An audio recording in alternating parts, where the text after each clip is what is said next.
అందరికీ నమస్కారం. రవీంద్ర రెడ్డి ఎన్కౌంటర్ భార్య షాకింగ్ వ్యాఖ్యలు. ఈ విషయాలను తెలుసుకుంది వీడియో మీరు కంప్లీట్‌గా చూడండి. అప్పుడే మీకు కంప్లీట్ ఇన్ఫర్మేషన్ ఏంటో అర్థమవుతుంది. అదేవిధంగా చాలామంది వీడియో చూస్తున్నారు కానీ సబ్స్క్రైబ్ చేసుకోవడం మాత్రం మర్చిపోతున్నారు. దయచేసి సబ్స్క్రైబ్ చేసుకోండి. సబ్స్క్రైబ్ చేసుకోవడం వల్ల నేను చేసే ప్రతి ఒక్క అప్డేట్ మీరు ముందుగానే పొందగలుగుతారు. అదేవిధంగా చాలామంది లైక్ చేయడం మర్చిపోతున్నారు. దయచేసి లైక్ చేయండి. లైక్ చేయడం వల్ల ఈ ఇన్ఫర్మేషన్ మనం చాలామందికి రీచ్ చేయడం వల్ల అవుతాం. ఇంక లేట్ చేయకుండా వీడియోలోకి వెళ్ళిపోదాం. ఫ్రెండ్స్, తన భర్తను జైలులోనే చంపేస్తారంటూ వర రవీంద్ర రెడ్డి భార్య సంచలన ఆరోపణలు చేశారు. మీడియాతో వర రవీంద్ర భార్య మాట్లాడుతూ 8వ తేదీన కర్నూలు టోల్ ప్లాజా వద్ద తన భర్తను అదుపులోకి తీసుకున్నారని, 11వ తేదీ వరకు అరెస్టు చేసినట్టు ఎందుకు చూపలేదని ప్రశ్నించారు.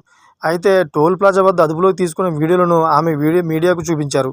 3 రోజులు తన భర్తను చిత్రహింసలు పెట్టారని, పోలీసులు చట్టవిరుద్ధంగా వ్యవహరిస్తున్నారని ఆరోపించారు. తన భర్తను ఎన్కౌంటర్ చేస్తానని బెదిరించారని చెప్పారు. చిత్రహింసలకు గురి చేసిన వారికి అనుకూలంగా తప్పుడు వాగ్మూలం తీసుకున్నారని ఆరోపించారు. అసలు నిజాలను మెజిస్ట్రేట్ ముందు కూడా చెప్పారని తెలిపారు. అదుపులోకి తీసుకునే ముందు వర రవీంద్ర ఎవరు కూడా పోలీసులు తెలియదని అన్నారు. వర రవీంద్ర అని కన్ఫర్మ్ చేసుకున్న తర్వాత మార్కాపురం తీసుకువెళ్లారని చెప్పారు. ఎక్కడికి తీసుకువెళ్తున్నారో తెలియకుండా ముగ్గురి ముఖాలకు మాస్కులు వేశారని అన్నారు. వర్రను కొడుతుంటే ఎక్కడ చనిపోతాడని భయపడ్డానని, అదేవిధంగా ఆయన ఉన్న స్నేహితులు చెప్పారని ఆవేదన వ్యక్తం చేశారు. వర్ర మీరు చెప్పినట్టు ఒప్పుకోనని చెప్పినా వినకుండా పోలీసులు చిత్రహింసలు పెట్టారని తెలిపారు. ఈ విషయాలన్నీ వర్రతో ఉన్న ఆయన స్నేహితులే చెప్పారని అన్నారు. తాము చెప్పినట్టు వినకుండా మీ స్నేహితులను కూడా చంపేస్తామని బెదిరింపులకు పాల్పడ్డారని అన్నారు. తన భర్తని కొట్టిన దెబ్బలను ఆయనే స్వయంగా చూపించారని చెప్పారు. పైనుండి వచ్చిన ఆదేశాలతోనే పోలీసులు తన భర్తపై చర్యలు తీసుకున్నారని మండిపడ్డారు.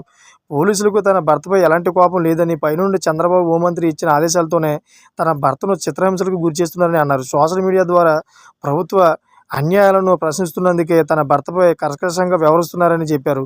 మీ భార్యను పిల్లలను కూడా కేసులు ఇరికిస్తామని వర్రాను బెదిరిస్తున్నారని అన్నారు. తన భర్త పేరుతో 18 ఫేక్ అకౌంట్లు సృష్టించారని, తన భర్త ఎలాంటి తప్పుడు పోస్టులు పెట్టలేదని చెప్పారు. Thank for watching friends.